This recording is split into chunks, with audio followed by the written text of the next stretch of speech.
This is the Commodities and Recycling Report brought to you by Ben Lee, the industry leader in roll-off trailers and open-top scrap trailers, as well as Raleigh and Goldsmith Metal Recycling, the leaders in North Carolina for scrap metal, cardboard, electronics, and junk cars.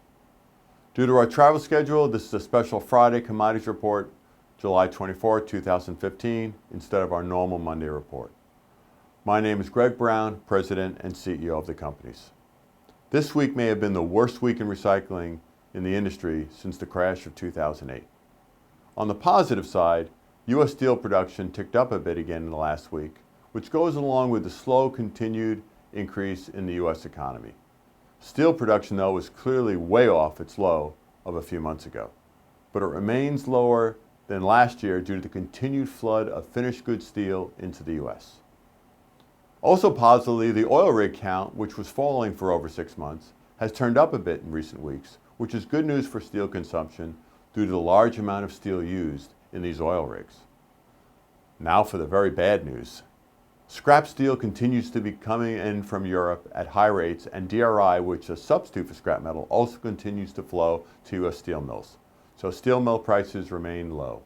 Importantly, they are forecast to fall to new multi-year lows next month. Many scrapyards have already lowered prices in recent days due to this. This chart shows the scrap metal pricing that's going on now, but this will be updated in about 2 weeks, and as said, will hit new multi-year lows. Copper is just as bad. Copper hit new 6+ year lows today. China's lack of growth is really a drag on these copper prices.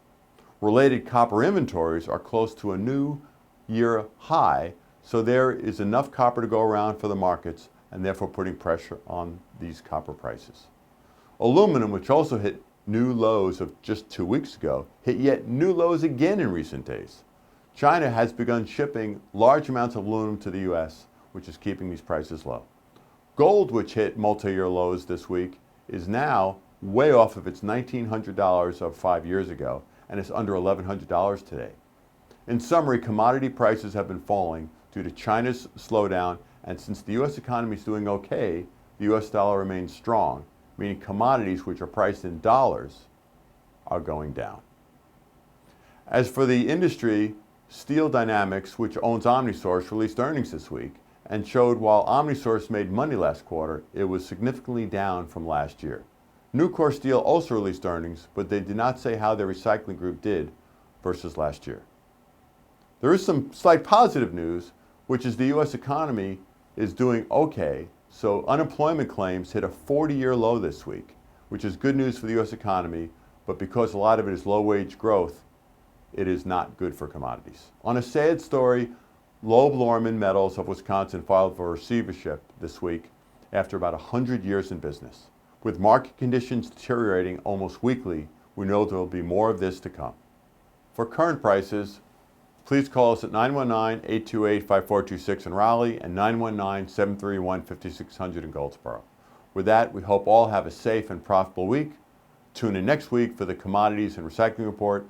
This is Greg Brown. Hope you have a good week coming up. Thanks for listening.